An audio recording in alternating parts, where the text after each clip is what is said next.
नमस्कार, मैं हूं सुरेश चौहान के और आज आपके सामने हम मुद्दा लेकर आए हैं एमआईएम और ओवैसी। इन दोनों का देश में जहर फैलाना जारी है, धर्म को गाली देना जारी है, भगवानों की निंदा जारी है, चुनाव प्रचार में धर्म के आधार पर वोट मांगना जारी है और दूसरे धर्म को गाली देना भी जारी है। लगातार एमआईएम और उसके नेता ओवैसी की हरकतें सुदर्शन 3 दिन से आपके सामने बिंदास बोल में उठा रहा था। आज हमने तय किया कि आज आपके सामने हम पत्रकारों के साथ आएंगे कि पत्रकार क्या सोचते हैं, क्यों मीडिया इसके खिलाफ बोलता नहीं है, क्या कारण है, इसको लेकर चर्चा करेंगे। कल हम आपके साथ वकीलों को लेकर आएंगे, परसों कवियों को लेकर आएंगे। लगातार इस कार्यक्रम को हम आपके सामने लेकर आते रहेंगे जब तक ओवैसी पर कार्रवाई नहीं होती। हमने आज दिन भर कैंपेन भी चलाया और चैनल पर इसके भाषणों के साथ साथ चुनाव आयोग के नंबर भी चलाए, कंट्रोल रूम का नंबर चलाया और चुनाव आयुक्त का ईमेल आईडी भी चलाया। उसका प्रभाव भी हुआ और लोगों तक मैसेज भी पहुंचा है, लेकिन अकेला सुदर्शन ये सब कुछ कर रहा है। हम चाहते हैं कि हमारे अन्य भाई भी इस विषय में कुछ करें। तो हमारे साथ आज की इस चर्चा में जुड़े रहेंगे पूरे घंटे भर मनोज जी है, वरिष्ठ पत्रकार है। मनोज जी, आपका स्वागत करता हूं। मनोज जी के साथ साथ हमारे साथ दीपक कुमार जी जुड़े रहेंगे, जो उदय इंडिया के संपादक हैं।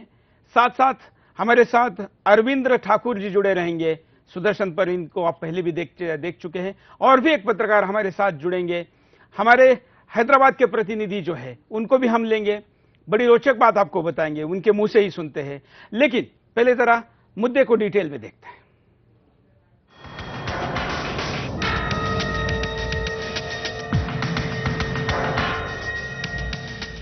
एमआईएम नेता अकबर ओवैसी अपने उल्टे सीधे भड़काऊ भाषणों के चलते सुर्खियों में बना ही रहता है। कभी बाबरी मस्जिद का मुद्दा छेड़ मुसलमानों को हिंदुओं के खिलाफ भड़काकर वोट बैंक की राजनीति करता है, तो कभी हिंदू देवी देवताओं पर जहरीले बोल बोलता है। ये लोगों के खुदायां हैं, वो क्या क्या जो पूजा करते हैं, कितने राम लक्ष्मण दुर्गा लक्ष्मी फुला क्या क्या है, कितने वही हर 8 दिन में एक नया पैदा हो जाता है। ये सुने बहरहाल मैं क्या बोलूं, कैसे कैसे नामा है। ये मुबारक महफिल में वो मनुष्य नामों को लेके खराब करना नहीं चाहता। सिर्फ इतना ही नहीं, इस ओवैसी ने भगवान श्री राम की माता को लेकर भी जहरीले बोल और बेतुकी बयानबाजियां की। 3 पुजारियां बोल रहे हैं अयोध्या में, यहाँ अरे अडवाणी वाजपेयी उमा भारती मोदी, बता आखिर राम की मां कहां गई, किधर जन्म दी। हैदराबाद से विधायक अकबर ओवैसी ने हिंदुस्तान के लोगों को चेतावनी दी है कि उसके कारण ही मुसलमानों का गुस्सा रुका हुआ है। कल अगर वो नहीं रहेगा तो इस देश के मुसलमान इस देश को तबाह और बर्बाद कर देंगे। उसने हिंदुस्तानियों को चेतावनी दी कि अगर उसके हाथ में माइक की जगह हथियार आ गए तो वो हिंदुओं का इतना बड़ा नरसंहार करेगा जितना बड़ा हिंदुओं का नरसंहार इस देश ने अपने पिछले 1000 सालों के मुस्लिम शासन के इतिहास में भी नहीं देखा होगा। अरे हिंदुस्तान हम 25 कौड़ है ना, तुम 100 कौड़ है ना, ठीक है। तुम तो हमारे से इतने ज्यादा है, 15 मिनट के लिए पुलिस को हटा लो, बता लेंगे किसमें हिम्मत है, कौन ताकत है। अपने भड़काऊ भाषण के चलते अकबर ओवैसी को हिरासत में भी लिया गया था, लेकिन बीमारी का हवाला देते हुए वो हिरासत से बाहर आ गया और आने के बाद फिर अपनी गंदी राजनीति से देश को गंदा करने में जुट गया। न सिर्फ अकबर ओवैसी बल्कि उसका बड़ा भाई असादुद्दीन ओवैसी भी जगह जगह रैलियां कर भड़काऊ भाषण देता रहा है। साथ ही अपने पद का गलत इस्तेमाल करने में भी ये आगे है। What will you do? What will you do? What will you do? You don't show your finger. You don't show your finger. I will not do it. आपको बता दें, बहादुर यार जंग जिसने इस पार्टी को बनाया था भारत द्रोही था। साथ ही वो हैदराबाद को भारत में मिलाने का कड़ा विरोधी था। अपने अलग विचारों के चलते संगठन का अलग संविधान, झंडा और काम करने के तरीके बनाकर उसने उस समय की मुस्लिम लीग से संबंध स्थापित किया था। इतना ही नहीं, हैदराबाद को भारत से तोड़ने के लिए हैदराबाद की जनता को धमकाने और अपने दबाव में रखने में भी वो आगे था। 1974 में उसके कार्य को पूरा करने के लिए मसुल्तान सलाउद्दीन ओवैसी ने इस पार्टी की कमान संभाली। मसुल्तान सलाउद्दीन ओवैसी ने इत्तेहाद उल मुसलमीन के काम करने के पुराने तरीकों को फिर से जिंदा किया। आगे चलकर सलाउद्दीन ओवैसी ने अपने दल का उत्तरदायित्व अपने दोनों बेटों बैरिस्टर असादुद्दीन ओवैसी और अकबरुद्दीन ओवैसी को सौंप दी। आज इन दोनों भाइयों का हैदराबाद में बहुत दबदबा है, यहाँ पर इनकी सत्ता चलती है। महाराष्ट्र चुनाव की बात करें तो कुल 24 सीटों पर MIM ने अपने उम्मीदवार उतारे थे। इतना ही नहीं, महाराष्ट्र में इस पार्टी के 2 विधायकों ने अपनी जीत भी दर्ज कराई। अब इसे दहशत नहीं तो और क्या कहा जाएगा कि यहाँ की जनता इन दोनों भाइयों का विरोध नहीं करती, चाहे ये कितने ही भड़काऊ भाषण क्यों न दें। विवाद को पैदा करने में तो इन दोनों भाइयों ने महारत हासिल की हुई है। बड़ा भाई असादुद्दीन ओवैसी हैदराबाद से सांसद है तो छोटा भाई अकबरुद्दीन ओवैसी विधायक। दोनों की शिक्षा तो उच्च स्तर की है, लेकिन स्थानीय स्तर की गंदी राजनीति करने में ये पीछे नहीं है। किसी न किसी बहाने दोनों हैदराबाद की जनता को भड़काते तो रहते हैं और अपने भाषणों में हिंदू और हिंदुओं के भगवान पर अभद्र टिप्पणी करते हैं। इतना ही नहीं, अकबरुद्दीन ओवैसी को तो मोहम्मद अली जिन्ना के रूप में भी देखा जाता है, जो हिंदू मुसलमानों के मन में एक दूसरे के लिए घृणा फैलाने और देश को बांटने वाले अनेक सार्वजनिक भाषण करता रहता था, जिसके चलते देश का विभाजन भी हो गया था। आज ये दोनों ओवैसी भाई भी भारत को बांटने पर तुले हुए हैं। सुदर्शन न्यूज लगातार इसके गंदे इरादों की सच्चाई सबके सामने लाने में जुटा रहा है। इतना ही नहीं, अपने सुप्रसिद्ध कार्यक्रम बिंदास बोल में भी ओवैसी के खिलाफ आवाज बुलंद करके इसके चेहरे की सच्चाई सामने लाया कि अकबरुद्दीन ओवैसी के MIM पार्टी की मान्यता क्यों न रद्द की जाए। जिस प्रकार से उसका नंगा नाच चल रहा है, उसको देखते हुए उसका पार्टी की मान्यता रद्द होना जरूरी है और कानून भी यही कहता है कि उसकी मान्यता रद्द हो सकती है। जिसके चलते इसकी महाराष्ट्र के औरंगाबाद में 26 अक्टूबर को होने वाली रैली पर भी रोक लगा दी गई थी। सरदार पटेल ने अपनी शर्तों पर निजाम से संधि करवाई। कासिम रिजवी को ऑपरेशन पोलो के तहत गिरफ्तार कर जेल में डाल दिया, जहां वो 1957 तक सड़ता रहा। बाद में 1957 में वो माफी मांगकर पाकिस्तान में शरणार्थी बनकर चला गया। 1947 से 1957 तक मजलिस पर प्रतिबंध रहा। इसी कासिम रिजवी की मजलिस पार्टी को 1957 में अब्दुल वाहिद ओवैसी ने दोबारा से शुरू किया और वहीं अब्दुल वाहिद ओवैसी अकबरुद्दीन और असादुद्दीन का दादा था। क्या एक बार फिर से MIM पर प्रतिबंध नहीं लगाया जाना चाहिए? Bureau report, Sudarshan news. तो ये पूरी जानकारी और इसके साथ हम चलते हैं हैदराबाद में। आकाश हमारे रिपोर्टर हमारे साथ जुड़े हैं। आकाश, मैं जरा जो बात आपने मुझे शो चालू होने के पहले बताई वो जरा लाइव में सारे दर्शकों को और हमारे साथ जो मीडिया के पैनलिस्ट बैठे इनको भी बताइए। हमने आपको कहा था कि हैदराबाद से किसी भी मीडिया का कोई भी पत्रकार इस कार्यक्रम में लाइव में लीजिए। क्या आपको प्रतिक्रिया मिली? जी सर, हमने हैदराबाद के पत्रकार मित्रों से भी बात की थी। मैंने मेरे मित्रों से भी बात की थी जो मेरे साथ फील्ड पे घूमते, कि क्या आप इस मुद्दे पर आज हमारे शो में आकर के बोल सकते हैं। तो किसी ने भी, सबने मना कर दिया कि नहीं, हम लोग नहीं आ सकते, क्योंकि MIM पार्टी का खौफ इतना यहाँ हैदराबाद में ज्यादा बढ़ गया है कि कोई भी कैमरे के सामने आकर उनके खिलाफ बोलना नहीं चाह रहा है। सर, क्या किसी भी अखबार का कोई नहीं मिला? जी सर, हमने अखबार के पत्रकारों से, इलेक्ट्रॉनिक चैनल के पत्रकारों से, रेडियो जॉकी से, सबसे बात की मैंने आज, लेकिन कोई भी खुलकर सामने आकर के कैमरे के सामने बोलना नहीं चाहता है। सर, चलिए आकाश, धन्यवाद। अब मैं अपने साथ जो पैनलिस्ट है उनके पास चलूंगा। मनोज जी के पास पहले चलते हैं। मनोज जी, आपने पूरा उसका नंगा नाच का खेल भी देखा और आकाश ने क्या कहा, क्या कहेंगे? बिल्कुल एक वेल प्लान्ड तरीके से, और ये 1947 के पहले का जो मुस्लिम सांप्रदायिकता का जो अतिवाद था, आज एक तरह से उसका एक फिर से टेलर देखने को एक तरह से ये मिला। जो ओवैसी बंधुओं ने जो है अपने अपने तकरीरों से जिस तरीके से कटुता, जिस तरीके से उन्माद और कंप्लीट मुस्लिम पोलराइज्ड पॉलिटिक्स का एक ऐसा जेस्चर लिया है जो एक तरह से देश में सांप्रदायिकतावाद, देश में सेकुलरवाद और देश का जो मजहबी आधार पर विभाजन हुआ, उस पर एक बार फिर से नए सिरे से व्यापक बहस की एक तरह से शुरुआत करता है। साथ ही ओवैसी का जो वो पुराना बयान था कि हम 25 करोड़ मुसलमान पुलिस हट जाए तो हम 100 करोड़ का कत्लेआम कर देंगे, ये बहुत ही गंभीर और बड़े ही खतरनाक मायने हैं। और आज जिस तरीके से जो कि पब्लिक डोमेन में जो एक सेकुलर जो घोषित देश है भारत, यहाँ पर किसी भी दल के किसी भी कैंडिडेट को किसी भी धार्मिक उपमान को लेकर के बोलने की इजाजत नहीं है, कम से कम थ्योरेटिकल तरीके से। आज उसने घोषित तरीके से, जिस तरीके से प्लान्ड तरीके से हिंदू धर्म के तमाम देवी देवताओं का नाम ले करके और अपने समर्थक मुस्लिमों को जिस तरीके से खुश किया, जिस तरीके से सभा में बैठी हजारों की भीड़ ने एक तरह से उसको एक तरह से ओवेशन दिया, जिस तरीके से क्लैपिंग, हजारों की नहीं लाखों की भीड़ ने जिस तरीके से क्लैपिंग दी, तो इससे स्थिति बड़ी खतरनाक है।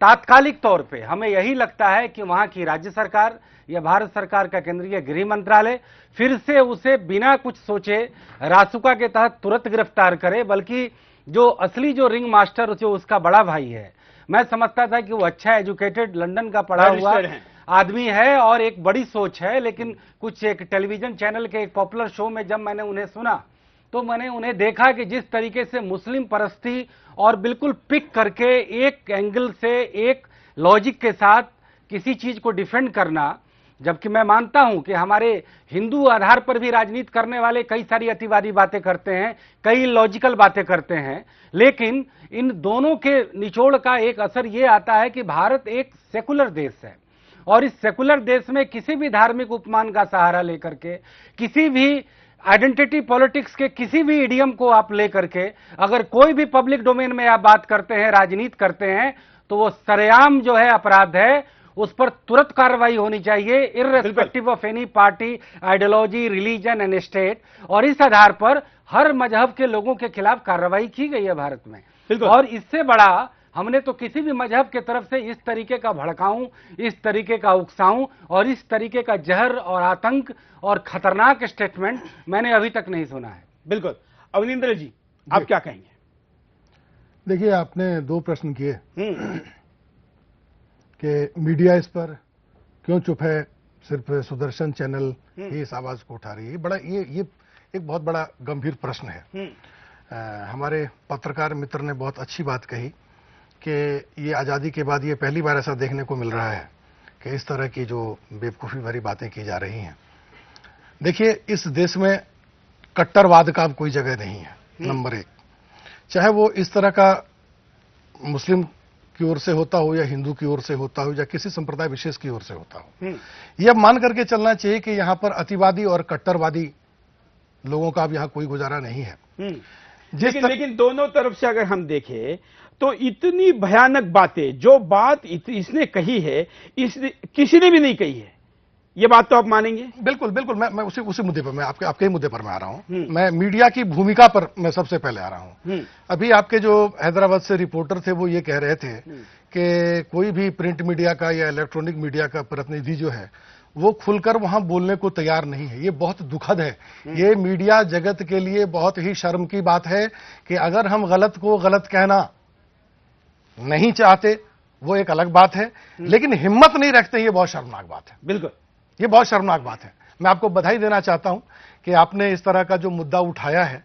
देश में चाहे किसी भी तरह के लोग रहते हों, किसी भी संप्रदाय के लोग रहते हों, किसी भी भाषा को बोलने वाले लोग रहते हैं, अलग अलग जाति के लोग रहते हैं, किसी को भी देश के एकता और अखंडता से खिलवाड़ करने की इजाजत कदापि नहीं दी जा सकती है, नंबर एक। नंबर दो, मैं फिर मीडिया की भूमिका पर आता हूं। मैं बहुत हैरान हूं और इस बात से परेशान हूं कि इतने बड़े मुद्दे को बाकी के चैनल में जो लोग बैठे हैं वो क्यों नहीं देख रहे हैं, क्यों नहीं सुन रहे हैं, उनके समझ में ये बात क्यों नहीं आ रही है कि यह देश के एकता और अखंडता से जुड़ा मुद्दा है। जैसा हमारे पत्रकार मित्र ने कहा, ये हमारे देश के अस्मिता से जुड़ा हुआ प्रश्न है। इस पर भी अगर हम लोग चुपचाप हाथ धरे बैठे रहेंगे तो फिर तो मीडिया में रहना बेकार है, फिर कोई और काम करें हम लोग तो। लेकिन मैं एक बात कहूंगा, मीडिया तो ठीक है, इस पर करे चर्चा, सरकार क्या कर रही है? इतना बड़ा देश में जहर फैलाने वाला सरकार ने क्या स्टेटमेंट मित्र, मैं बहुत सम्मान पूर्वक आपको यहां रोकता हूं। देखिए, जहां तक सरकार का प्रश्न है ना, तो इस बात का इतिहास गवाह है कि हर मौके पर, हर बड़े मौके पर मीडिया ने सरकार को जगाने का काम किया है। बिल्कुल, जगाइए उसको। मैं यह नहीं कह रहा हूं कि सरकार सो रही है, मैं बिल्कुल ऐसा आरोप नहीं लगा रहा हूं, लेकिन एक बार सरकार को झकझोरने की जरूरत तो है। इस बात को तो मानिए आप। अगर यह किसी और पार्टी की सरकार आज केंद्र में होती, तब इस तरह की कोई बातें होती तो आप कह सकते थे कि साहब ये तुष्टीकरण की नीति और के कारण लोग चुप हैं। आज किसके कारण लोग चुप हैं, इसको तो इस पर तो आप बोलिए। आज किसके कारण लोग चुपचाप बैठे? बिल्कुल, उनके हाथ में पूरा पावर है, पूरा अधिकार है, जो संपत्ति कार्रवाई कर सकते हैं। भाषणों में कही थी वही बातों को करीब करीब उसने महाराष्ट्र के चुनाव में दोहराया है, और कोड ऑफ कंडक्ट चल रहा था इलेक्शन का, इसके बाद दोहराया है। उसने उन बातों के आधार पर वहां पर 2 सीटों को जीत कर लाया है। कई जगह पर उसने अपने उम्मीदवारों को 2-2, 3-3 नंबर तक पहुंचाया है। अच्छे खासे प्रतिशत में इसने वहां पर वोट लिए हैं। राज ठाकरे के पार्टी से ज्यादा उम्मीदवार जीतवाए हैं। ऐसे में इसका आग फैलाना केंद्र के नजर में भी क्यों नहीं आता है, यह भी सवाल बनता है। लेकिन मीडिया पर हम जोर देकर पूछ रहे कि आखिर मीडिया वाले अब कहां है। मैं दीपक जी के पास चलूंगा। दीपक जी, आप भी मैगजीन चलाते हैं, पत्रकारिता इतने सालों से कर रहे हैं। करीब करीब ऐसा होता है कि कोई एक चैनल किसी मुद्दे को उठाए तो बाकी चैनल उस ट्रैक पर आ जाते हैं और उस मुद्दे को उठाते हैं। लेकिन आज चौथा दिन है हम इस मुद्दे को उठा रहे हैं, अभी भी किसी भी चैनल ने इसका स्क्रॉल तक नहीं लगाया। मेन प्रोग्राम करना तो दूर की बात है।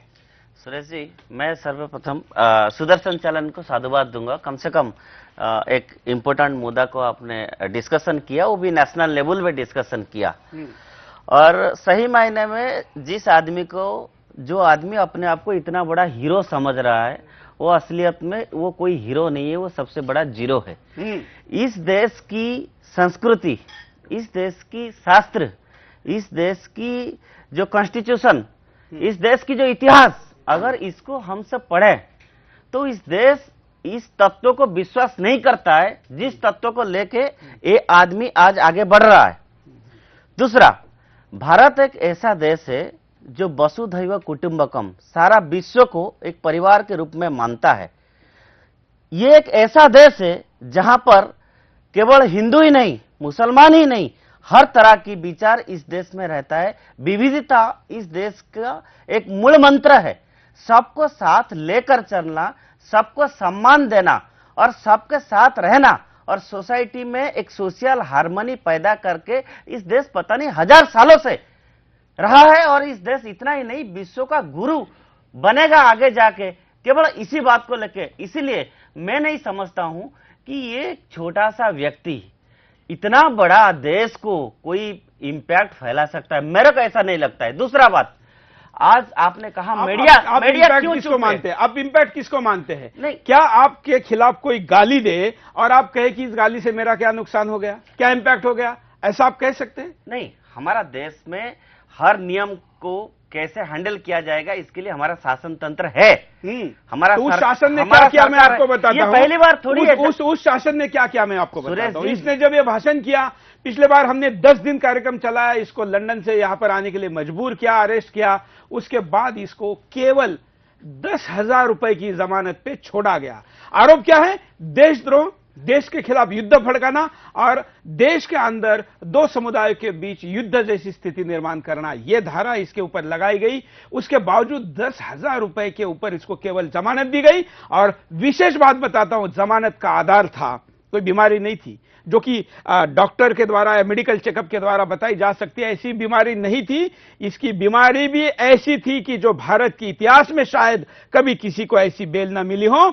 इसके लोगों ने, इसके वकील ने और इसने कोर्ट में यह कहा कि कोई भूत आता है और ओवैसी को उस जेल के अंदर डराता है, उससे इसकी मानसिक स्थिति खराब हो गई है और उस भूत के सानिध्य में अगर ज्यादा समय तक जेल के अंदर रहा तो मर सकता है और उसके मरने के कारण उसकी जवाबदेही सरकार की रहेगी। पता नहीं कैसा जज था, जज पे सवाल नहीं उठाना चाहिए, लेकिन मेरे देश के खिलाफ बोलने वाले व्यक्ति को इतने आसानी से जमानत देने का काम अगर कोई जज करता है तो उसके इरादे, उसकी काबिलियत और उसकी नीयत पर शक होता है। उसने केवल 10,000 रुपए पे उसको जमानत दे दी, भूत के कारण जमानत दे दी और एक शैतान को समाज के अंदर देश के खिलाफ नंगा नाच करने के लिए छोड़ दिया। यह सरकार कर रही है। मेरे साथ राकेश कपूर जी भी हमारे साथ जुड़े। राकेश कपूर जी, आप क्या कहेंगे?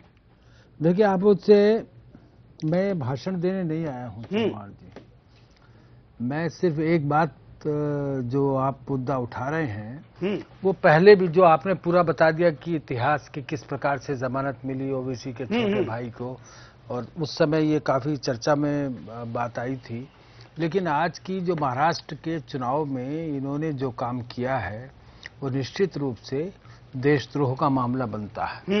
और दोबारा से देशद्रोह का इनके खिलाफ चार्ज लगाया जाए और इन्हें अनुरूप जो भी हमारे भारतीय संविधान या भारतीय दंड संहिता के अनुसार जो भी दफाएं बनती हैं वो लगा करके इन्हें गिरफ्तार किया जाना चाहिए। और ये काम राज्य सरकार का बनता है। जिस राज्य में ये घटना घटी है उसकी सरकार की जवाबदेही है, क्योंकि कानून व्यवस्था का मामला बनता है।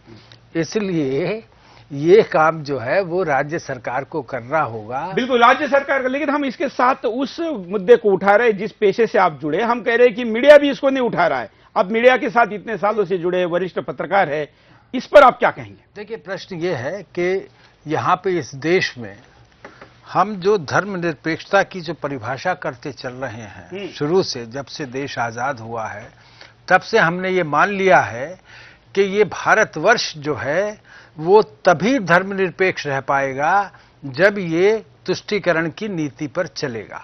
और वो तुष्टीकरण किसका होगा? एक विशेष संप्रदाय का। सबसे बड़ा सवाल ये है, आज जो सबसे बड़ा सवाल पैदा हो रहा है हिंदुस्तान में भी और पाकिस्तान में भी, कि क्या पाकिस्तान जायज मुल्क है? कश्मीर को लेकर के जो विवाद पाकिस्तान खड़ा करने की कोशिश कर रहा है, उससे ये सवाल अपने आप पैदा हो रहा है, क्या पाकिस्तान जो हमारे कश्मीर पर अपना हक जताने की कोशिश करता है, क्या वो जायज मुल्क है? सबसे बड़ा सवाल ये पैदा हो रहा है। और ये लोग हिंदुस्तान के अंदर जिस प्रकार से आपको, अब मैं ज्यादा पुराने इतिहास में नहीं जाना चाहता हूं, क्योंकि मोहम्मद अली जिन्ना ने जिस पाकिस्तान का निर्माण कराया उसमें उसने ये सिद्ध करने की कोशिश की कि मुसलमान एक अलग प्रजाति है, एक अलग नस्ल है, इसलिए इनको अलग देश चाहिए। जबकि वास्तविकता ये नहीं थी। वास्तविकता ये थी कि इस देश में रहने वाले मूल लोग, उनका धर्म परिवर्तन किया गया ऐतिहासिक कारणों से। मुझे कोई ये बताए, जो पाकिस्तान के भूतपूर्व गृह मंत्री हैं सलमान मलिक साहब, वो मलिक पहले आया या सलमान पहले आया? मैं इस बात का उत्तर चाहता हूं।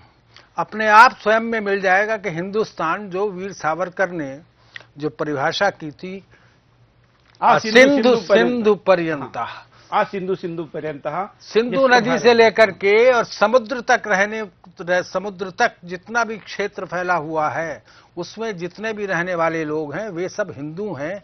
और ये हिंदुस्तान हमने नाम थोड़ी दिया है। हिंदुस्तान नाम किसने दिया? हिंदुस्तान नाम दिया मुस्लिम आक्रमणकारियों ने, जो विदेशों से आए, जो दूसरे देशों से आए थे। हिंदुओं का आस्थान होता है घर, चौखट। हिंदुओं का आस्थान उर्दू में हिंदुस्तान, वो उससे निकला है हिंदुस्तान। ये भारतवर्ष जिसको हिंदुस्तान भी कहा गया, उसके अंदर रहने वाले सब लोग अपनी संस्कृति बदल दें, ये कैसे संभव है? क्या इंडोनेशिया में संस्कृति बदली गई? उन्होंने धर्म परिवर्तन अवश्य किया, लेकिन उनकी संस्कृति वही है। बिल्कुल। वियतनाम के लोग कम्युनिस्ट शासन में रहे, लेकिन 90% वहां बौद्ध कल वियतनाम के राष्ट्रपति आने वाले हैं, सॉरी प्रधानमंत्री। 90% लोग वहां बौद्ध धर्म को ही मानते हैं, वही उनकी संस्कृति है। भारतवर्ष के अंदर धर्म बदलने से, पूजा पद्धति बदलने से, यदि संस्कृति बदलती है, यदि राष्ट्र बदलता है, राष्ट्रबोध बदलता है, तो ये बड़ी चिंता की बात होती है। और हम इसका परिणाम देख चुके हैं 1947 में। हमारी ही लाशों पर, हमारे ही खून पर, हमारे ही 10 लाख लोगों का कत्ल करके एक अलग मुल्क बना दिया गया, एक अलग मुल्क का वजूद खड़ा कर दिया गया। और आज वैसे ही लोग इस मुल्क के अंदर अभी भी ये कहता है कि हम पाकिस्तान जाएंगे तो जाते जाते यहां से कुतुब मीनार लेके जाएंगे, लाल किला लेके जाएंगे, ताजमहल लेके जाएंगे। उसका वो वीडियो भी मैं जरा दिखाने के लिए कहूंगा कंट्रोल रूम में कि ये क्या क्या लेके जाने की बात करता है। और भारत से विभाजन करने की बात दोबारा ये वो तो कुछ भी नहीं हो पाता। कंबोडिया जब 6वीं 7वीं सदी में पहली बार हिंदुस्तान पर मुस्लिम आक्रमण हो रहा था, सुल्तानी आक्रमण हो रहा था, तो कंबोडिया में महाराजा यशोवर्धन वहां पर मंदिर बना रहा था। ये हमने कभी ये नहीं सोचा। बौद्ध धर्म कहाँ नहीं फैला, पूरे दक्षिण एशिया में। क्या हमने राष्ट्रीयता बदली? बिल्कुल, हमने राष्ट्रीयता नहीं बदली। जो देश था वही रहा, जिस देश का जो सीमाएं थी वही रही। उन्होंने बौद्ध धर्म अपनाया, उनकी अपनी खुशी थी। लेकिन धर्म बदलने से राष्ट्र नहीं बदलता है। इस मूर्ख की, मुझे क्षमा कीजिए, ये शब्द प्रयोग करना पड़ रहा है। हालांकि इनके बड़े भाई जो एमपी हैं, ओवैसी साहब, उनसे मेरा बहुत मिलना जुलना रहता है पार्लियामेंट के अंदर। लेकिन ये मूर्ख, वही इसको शेल्टर देते हैं, वही इसको शेल्टर देते हैं। राजनीति यही है। हैदराबाद में एमआईएम एक सीट जीत करके आती है। ओवैसी साहब के पहले फादर जीत के आते थे, अब उनके पुत्र जो हैं वर्तमान सांसद, वो जीत करके आते हैं। उनका छोटा भाई है ये। तो मैं एक बात पूरी कर लूं। लेकिन इस प्रकार की राजनीति इस देश के अंदर नहीं हो सकती। मुसलमान भी इस बात को समझते हैं। मुसलमान भी मूर्ख नहीं है। मुसलमान जानते हैं कि इस देश में रहने पर ही उनका भला हो सकता है। पाकिस्तान के जो लोग गए वो मुजाहिद कहलाते हैं। मैं अवनिंद्र जी के पास चलूंगा। हम वैसे तो मुद्दे पर आएंगे, लेकिन ये जो मुद्दा इन्होंने छेड़ा उस पर बात करते हैं। जब तालिबान बना, पाकिस्तान कैसे बना और बाकी इस्लामिक राष्ट्र कैसे बने वो तो हम सब जानते हैं। लेकिन तालिबान को एक इस्लाम का मॉड्यूल के तौर पर एक हम वहां पर आइकॉनिक मॉड्यूल सेट करेंगे, ये कह के वहां पर सारे शरीयत के और सारे कानून लगाने की बात की। आज भी उत्तर इराक से लेकर बाकी कुछ देशों में यह प्रयास हो रहा है, कुछ अफ्रीकन कंट्रीज में भी हो रहा है। लेकिन यह प्रयोग अगर वहां सक्सेस नहीं हुआ तो भारत में इस प्रयोग को बेचने वाले ओवैसी को 2 कैंडिडेट कैसे विजय हो सकते हैं? देखिए अवनिंद्र जी, जी, दो सीटें मिलने की बात आप कर रहे हैं। और उसके स्टेट में 7 सीट है, एक एमपी है। आप पहले ये देखिए उस सीट के, उस विधानसभा क्षेत्र का आप, अगर मेरे पास डेटा होता तो मैं आपको कह सकता था कि लोगों ने वहां पर वोट जाति के आधार पर दिए या मजहब के आधार पर दिए या उस व्यक्ति विशेष के कहने के आधार पर दिए। मेरे पास आंकड़े नहीं है। धर्म विशेष के आधार पर ही हुए हैं। एक औरंगाबाद महाराष्ट्र में सीट जीती है, दूसरे मुंबई में जीती है। ये दोनों सीटों के आंकड़े ये कहते हैं कि हिंदू कैंडिडेट 2 थे, भाजपा शिवसेना के, और कांग्रेस का वहां पर कोई प्रबल का कैंडिडेट नहीं था, एनसीपी का नहीं था। उस केस में अकेला मुस्लिम कैंडिडेट एमआईएम का था और वो जीत गया। देखिए, ऐसा है कि देश के किसी भी कोने में अगर धर्म के नाम पर वोट पड़ता है, जाति के नाम पे वोट पड़ता है, क्षेत्रवाद के नाम पे वोट पड़ता है, तो ये बड़ा दुखद है। आपने देखा होगा इस बार महाराष्ट्र के चुनाव में जो राज ठाकरे साहब ताल ठोक ठोक करके उत्तर भारतीयों को रोड से पीट पीट करके भगा रहे थे, उनकी पार्टी को वहां के लोगों ने 1 सीट पे सिमटा के रख दिया। ये उसी रिएक्शन का परिणाम है। तो आज लेकिन जैसे राज ठाकरे सिमट गया, ये भी सिमटना चाहिए। मैं वही कह रहा हूं। आज इनको अगर ये 2 सीटें मिल गई, आप मान करके चलिए कि गलतफहमी में मिल गई, लेकिन मैं आपको पूरे विश्वास पूर्वक, पूरे जवाबदेही पूर्वक मैं कहना चाहूंगा कि इस प्रकार की राजनीति को हिंदुस्तान की जनता बिल्कुल नकार चुकी है। और आने वाले समय में आप देख लेंगे कि इस तरह के लोगों का जमानत जब्त होगा। अभी जीत गए, गलती से तो जीत गए, क्या कहा जाए। मैं एक चीज ऐड करना चाहता हूं कि मैं ये पूछना चाहता हूं कि ये इस तरह से बात, ये जो बोलने को साहस इनको दिया किसने?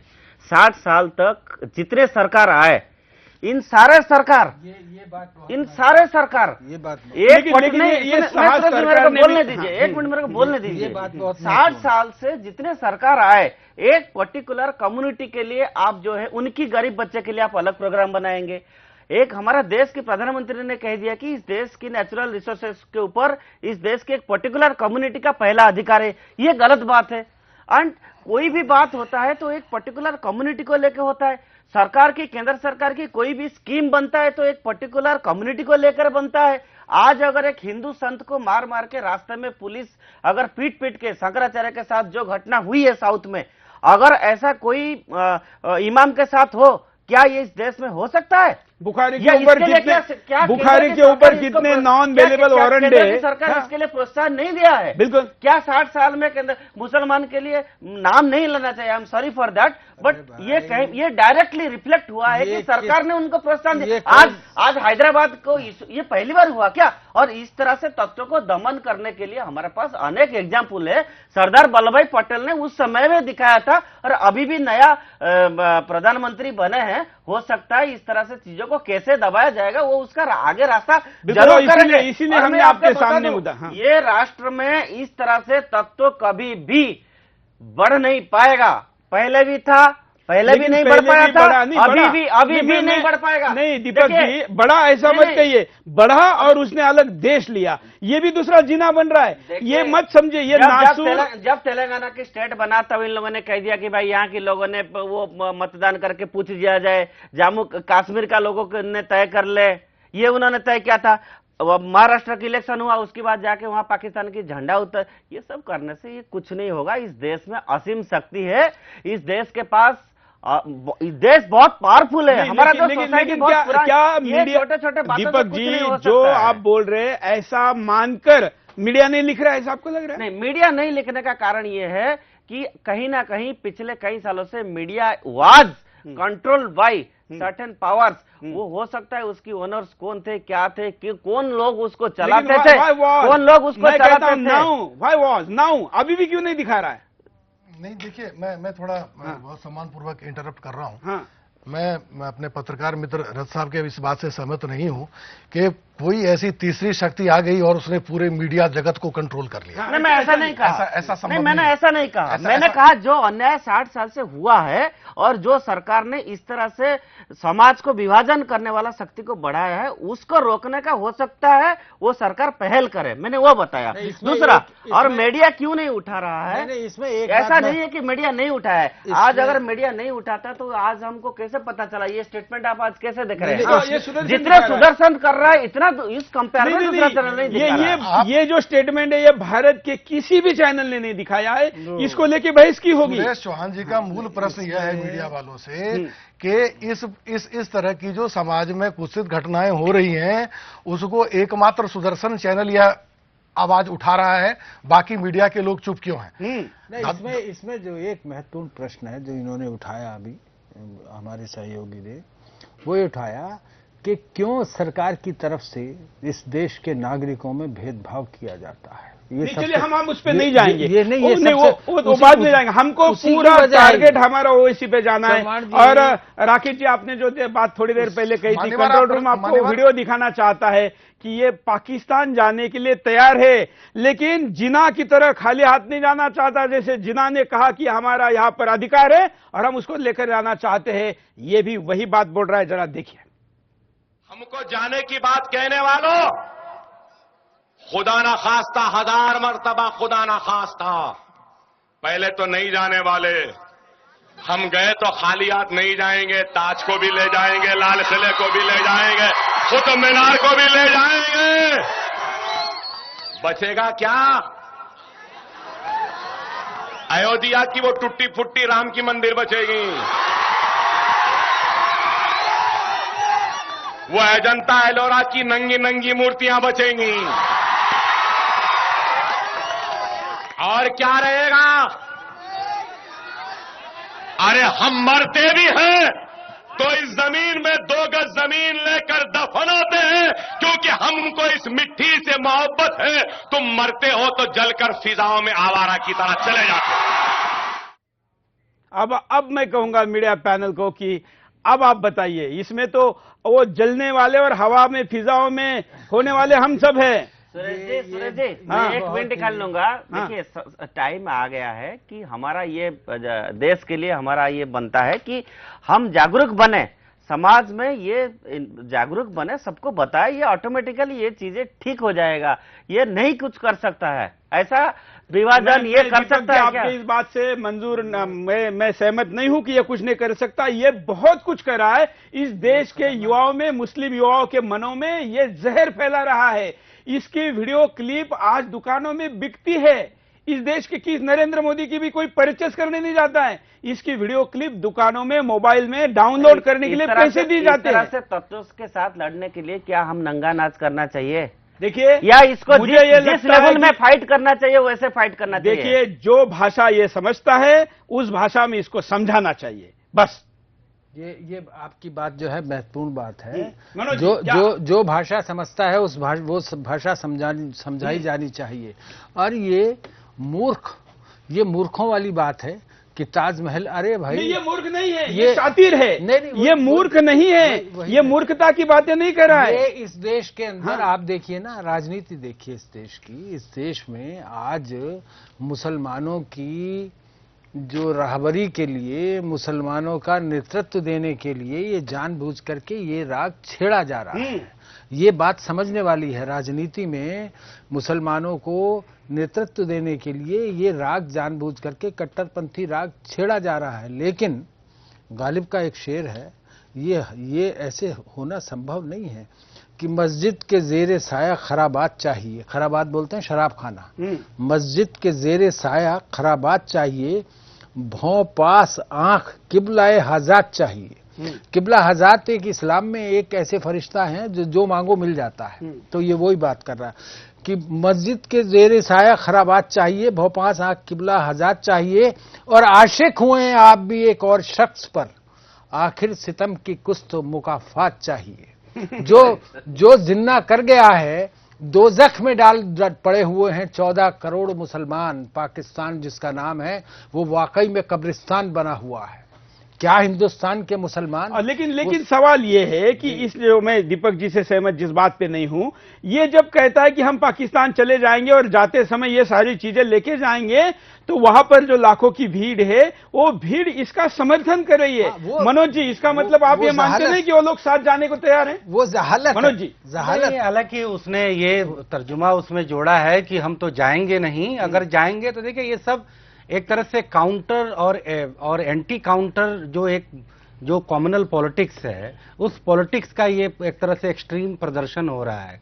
और देखिए अगर फौरी और त्वरित इलाज अगर चाहते हैं तो आज तो नरेंद्र मोदी देश का प्रधानमंत्री है, उसे सीधे शिक्षों में आप उसे कैद करिए और बताइए कि देखिए ये लोग कॉम्युनल पॉलिटिक्स कर रहे थे। जैसे नरेंद्र मोदी को सब लोगों ने कहा कि ये हिंदू हृदय सम्राट हैं और ये हिंदू पोस्टर बॉय हैं, लेकिन नरेंद्र मोदी ने ये बड़ी तगड़ी हिम्मत दिखाई कि जब सोनिया गांधी ने चुनाव के दौरान जब जो है ये शाही इमाम के पास जाकर के उनसे वोट लेने के लिए और मुस्लिमों का समर्थन मांगने के लिए गई, तो नरेंद्र मोदी ने सरेआम कहा कि ये तो मुस्लिम कॉम्युनल पॉलिटिक्स है। तो आज जिस कॉम्युनलिज्म का सहारा लेकर के जिस जमात को अट्रैक्ट करने के लिए ये जो ओवैसी बंधु जिस तरीके की तकरीरें कर रहे हैं, जिन पर बहुत पहले इल्जामात लग चुके थे, आज सीधे सीधे रास्ता फौरी तरीके से यह है कि इन्हें जेल में दिया जाए और सालों के लिए इन्हें बेल नहीं दिया जाए जिस तरीके से पटेल ने 1957 में किया था। दूसरी बात ये, एक सेकंड, दूसरी बात ये, अब इसके जो फंडामेंटल्स हैं इस पूरी कॉम्युनल पॉलिटिक्स की, उसके अगर जड़ों में जाया जाए तो बड़े कपूर साहब ने बड़ा दुरुस्त फरमाया, इस देश का पहले कॉम्युनल आधार पर विभाजन, बड़ी अच्छी बात इन्होंने कही कि संस्कृति तो एक है, देश का मजहबी विभाजन हो गया, converted religion and separated nation, ये हमारी भारत की रियलिटी रही है। और इस देश के विभाजन का जो कट्टर से कट्टर जो कथित हिंदू हैं वह भी विरोध करते हैं। कुछ लोग मूर्ख कट्टर हिंदू ये कहते हैं कि अच्छा हो गया उन्होंने अपना देश ले लिया, यहां भी जो बचे हैं वो भी चले जाते, बहुत गलत बात। देखिए धर्मनिरपेक्षता बहुत ही बढ़िया नीति है और धर्मनिरपेक्षता के ही जरिए इन कॉम्युनल मुस्लिमों को आप एक्सपोज कर सकते हैं। लेकिन धर्मनिरपेक्षता की जो स्थिति हो गई है, जो व्याख्या हो गई है, ये तो धर्मनिरपेक्षता का उल्लंघन है। हाँ। ये तो मुस्लिम कॉम्युनलिज्म है। आज देखिए जो मुस्लिम देखिए एक सेकंड देखिए मुस्लिम फंडामेंटलिज्म मुस्लिम फंडामेंटलिज्म जो है वो आज पूरी दुनिया उससे तबाह है। आज ISIS क्या कर रहा है? बिल्कुल। आज जो है उनके बहुत बड़े बुद्धिजीवी टाइम मैगजीन के एडिटर जकारिया ने अपने लेख में लिखा कि दुनिया के 24 आतंकवादी देशों में 19 देश मुस्लिम बहुल हैं। दुनिया के 24 देशों में जो है धर्म की पाबंदियां लगी हुई हैं, वो सब मुस्लिम हैं। दुनिया के 24 में से 21 देश हैं जहां धर्म परिवर्तन पर पाबंदी लगी है, वह भी सब मुस्लिम देश हैं। तो अब ये भारत के जो मुसलमान जो सेकुलर की बात करते हैं। मुंबई से आते हुए एक मुस्लिम भगिनी मेरे साथ एयरक्राफ्ट में थी, मैंने उन भगिनी को पूछा कि बहन जी आप बुर्का पहन के आई है, इस्लाम से है, मैं आपसे एक सवाल पूछना चाहता हूं पत्रकार के नाते, एक हिंदुस्तानी भाई होने के नाते, कि क्या जो बात तालिबान में हो रही है, पाकिस्तान में हो रही है, या ISIS जो कर रही है, क्या एक इस्लामिक महिला होने के नाते आप वैसा देश या वैसा कानून या वैसी स्थिति भारत में चाहेगी? तो उसका जवाब स्वाभाविकता आप समझ रहे होंगे कि उसका जवाब था कतई नहीं चाहेंगे, हम उनसे कई गुना ज्यादा सुरक्षित और अच्छे यहाँ पर महसूस कर रहे हैं, और वहां पर जो हो रहा है अगर वो इस्लाम है तो वो इस्लाम हमें मंजूर नहीं है। वही तो आप पाकिस्तान में और तमाम मुस्लिम देशों में जो माइनॉरिटीज है उनका हाल देखिए, और भारत के जो माइनॉरिटीज है उनका हाल देखिए और कंपैरिजन करिए। घोषित तौर पे भारत में किसी माइनॉरिटीज के साथ कोई भी भेदभाव नहीं कर सकते, ना कानून इजाजत देता है, ना संविधान इजाजत देता है, और न ही हमारा समाज इजाजत देता है, ना हमारा समाज, कंप्लीट कर ले लीजिए, ना हमारा समाज इजाजत देता है। तो इस देश का मजहबी आधार पर विभाजन, और दूसरा भारत में जो सेकुलरिज्म को लेकर के जो मिस इंटरप्रिटेशन होता है कि आप अपनी आलोचना करते हैं जहां आलोचना के केवल 2% तत्व हैं, और जहां पर मुस्लिम फंडामेंटलिज्म में 75% तत्व हैं, उन पर आप खुलकर नहीं बोलते हैं। तो मानवतावाद सबसे बड़ा धर्म है, लेकिन जब धर्म का मतलब यह नहीं है कि नैतिक बातें, धर्म यहां पर दल बना हुआ है, चाहे वो धर्म के आधार पर दल बना हुआ है।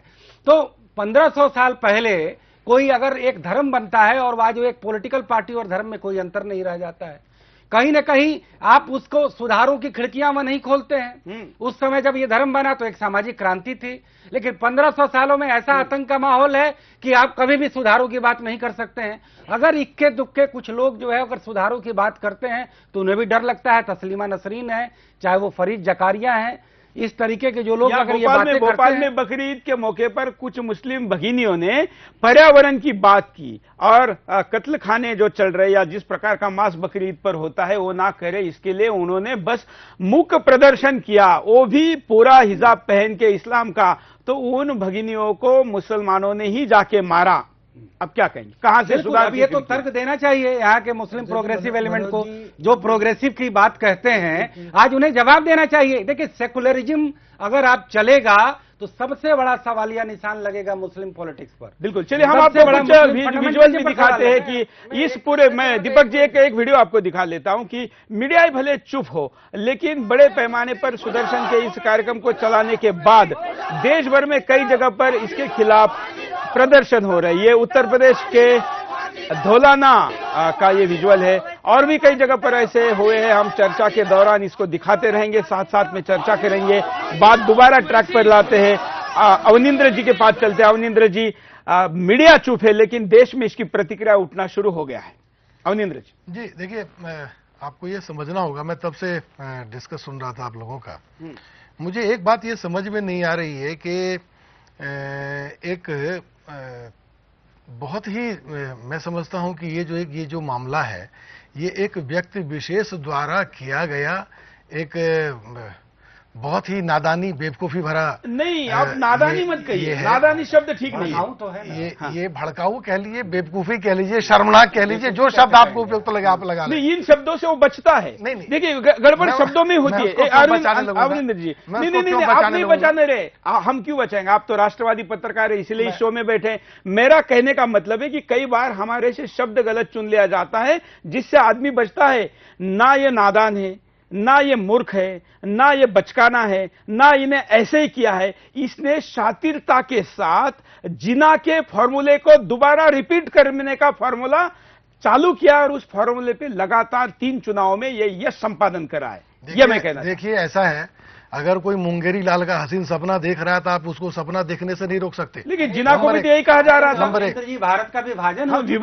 हो चुका है, 3 टुकड़े में बच चुका है भारत, और संप्रदाय के आधार पर बटा है। बहुत बढ़िया बात, मजहब के आधार पर बटा है। नहीं, अभी तो आपको क्या लगता है मित्र? लगता नहीं है, हम तो ग्रेटर इंडिया की बात करते हैं। हम तो चाहते हैं कि फ्यूचर में पाकिस्तान और बांग्लादेश के कट्टरपंथियों को ऐसे प्रोग्रेसिव ताकतें आए जो कि भारत का जो एक साउथ इंडिया का जो ये कल्चर है, एक सब कॉन्टिनेंट है, ये फिर से मर्ज हो जर्मनी की तरह, जिसकी शुरुआत इन्होंने की राकेश कपूर जी ने कल्चर का हवाला देकर के। तो हम उस वक्त का इंतजार कर रहे हैं कि भारत का यूनिफिकेशन हो और ग्रेटर भारत की रचना हो, जो सेकुलर हो, जो एक्चुअल तरीके से सेकुलर हो, थ्योरेटिकल और कॉन्स्टिट्यूशनल। देखिए, इस सेक्युलरिज्म के, धर्म निरपेक्षता के परिभाषा के पचड़े में पड़िएगा तो आज आजादी के 60 वर्षों के बाद भी ईमानदारी पूर्वक मैं आपको बता दूं कि धर्मनिरपेक्षता शब्द की परिभाषा उसको आज तक ना तो कोई राजनेता परिभाषित कर पाया, ना कोई पत्रकार परिभाषित कर पाया, ना कोई समाजसेवी परिभाषित कर पाया।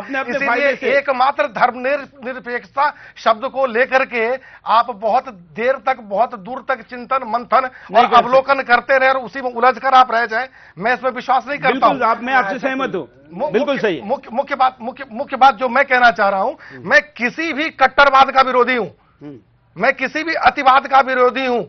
अति सर्वत्र वर्जयेत, तो यही तो शास्त्रों में भी कहा गया अति सर्वत्र वर्जयेत। निरपेक्षता यही है, यही धर्मनिरपेक्षता। आपकी नजर में धर्मनिरपेक्षता ये है, मेरी नजर में नहीं है बंधुवर।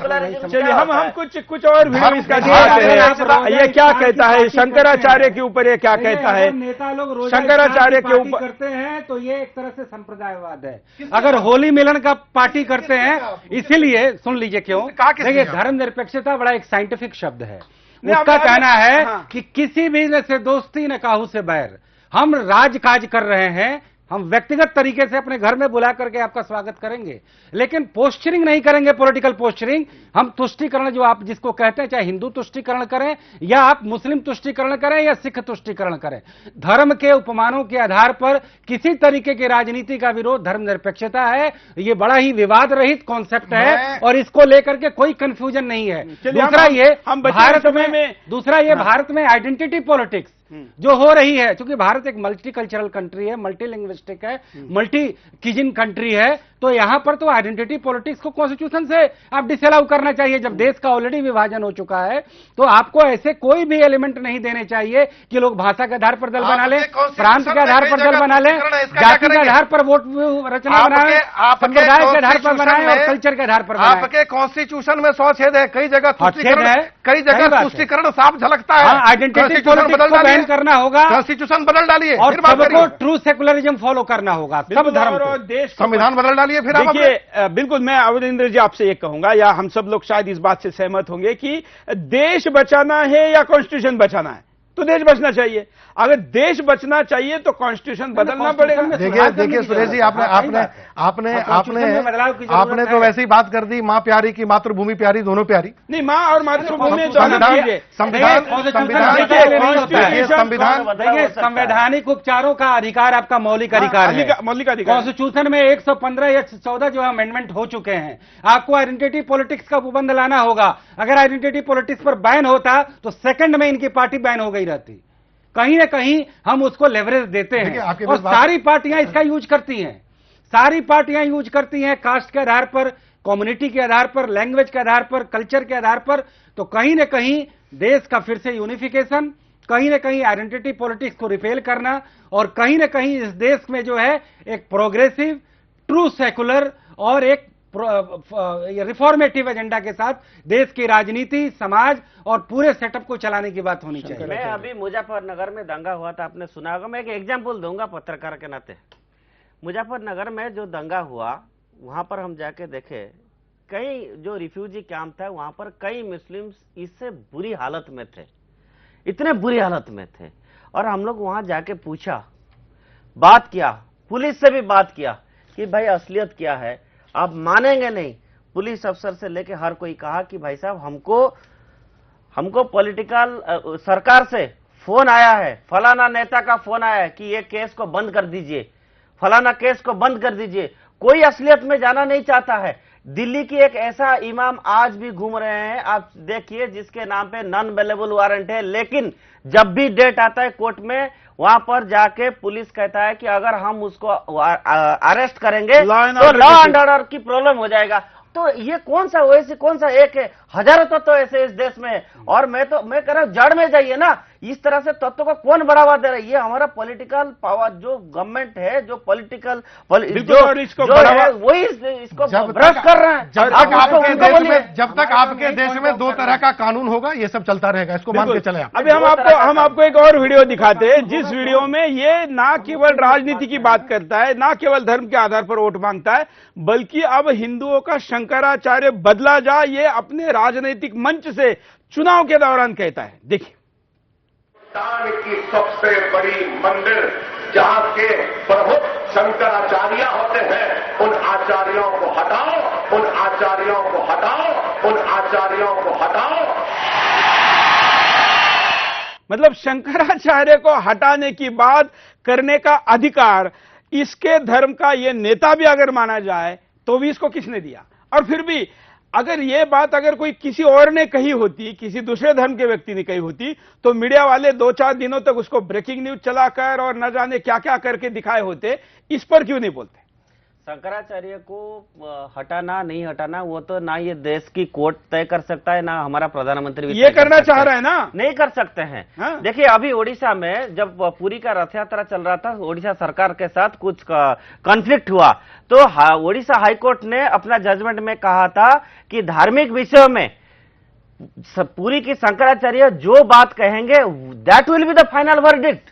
तो ये कौन होता है शंकराचार्य? इतना बड़ा, इसको तो क्या हटाने देंगे, इसकी उतने औकात भी नहीं, लेकिन इसके इरादे कहाँ तक है? देखिए हम किसके साथ इसको कंपेयर कर रहे हैं? Small fry. देखिए अगर शंकराचार्य राजनीति में किसको वोट दो और किसको नहीं दो, या अपनी थोड़ी भी लेनियंसी अगर वो किसी पार्टी के खिलाफ लगाते दिखाते तो इनके आधार बनता इन पर आरोप का। लेकिन हमने तो कभी किसी शंकराचार्य को किसी पॉलिटिकल पार्टी के प्रति तकरीर करते नहीं देखा है। लेकिन इसका जो धर्मगुरु है ये जो जामा मस्जिद का, वो तो सरेआम जो है वो देता है, उसने तो पार्टी देता है। क्या आप इस पार्टी को दो, उस पार्टी को दो, वो तो खुद कहीं ना कहीं दोनों में अंतर है।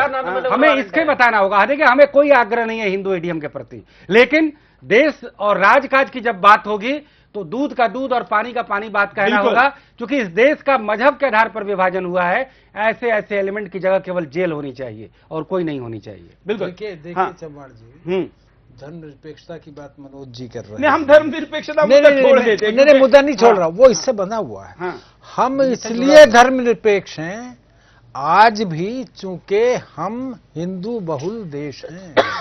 हमारी जो हिंदू संस्कृति है वह स्वयं में धर्मनिरपेक्ष है। हम ये नहीं कहते, हम ये नहीं कहते। हम जब पूजा हो जाती है तो उसके बाद हम क्या कहते हैं? ब्राह्मण क्या कहलवाता है हमसे? ये कहता है धर्म की विजय हो, अधर्म का नाश हो, प्राणियों में सद्भावना हो, विश्व का कल्याण हो।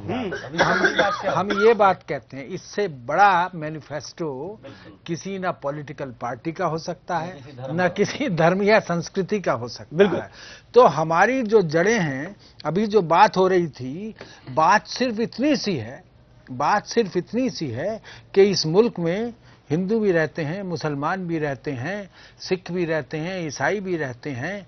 और जो ये आरोप लगातार इस बात का आरएसएस पर लगा दिया जाता है कि वो हिंदुओं की समर्थक संस्था है, वे शायद इस इतिहास को भूल जाते हैं कि जब स्वतंत्रता का आंदोलन महात्मा गांधी लड़ रहे थे तो उन्होंने 1932 में जो पूना पैक्ट हुआ था डॉक्टर अंबेडकर के साथ, वो किस लिए हुआ था?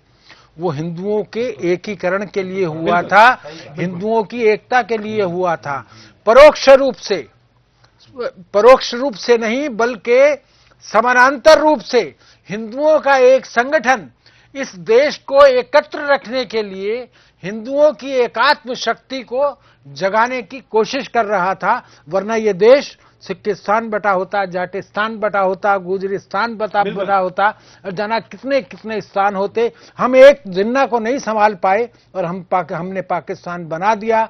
पाकिस्तान किस वजह से बना, ये इतिहास की बात है। इतिहास मैं एक वीडियो फाइनली दिखाकर आप सबके चारों के कमेंट लेना चाहूंगा। हमारे सबके आराध्य प्रभु राम हैं। जिस इंडोनेशिया का आपने नाम लिया, उस इंडोनेशिया की जो करेंसी है उस पे राम जी का फोटो है, चित्र है। वहां का जो कॉन्स्टिट्यूशन का हॉल है या संसद का हॉल है, उसमें राम का चित्र है। वहां के एयरपोर्ट पर है। हम अगर उस देश में जाते हैं तो वहां की जो एयरलाइंस है उसका नाम गरुड़ है। तमाम सारी प्रतीकों को अपने वहां रामलीलाएं होती है। रामायण वहां के मुसलमानों के घर में होता है, क्योंकि उसकी वो सांस्कृतिक विरासत है, ऐसा वो मानता है।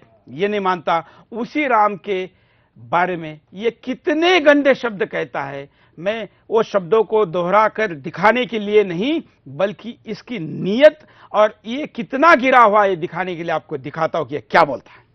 दुनिया में 3 मनाजिर है जहां के लोग बोलते हैं राम यहां पैदा हुए, राम यहां पैदा हुए, राम यहां पैदा हुए।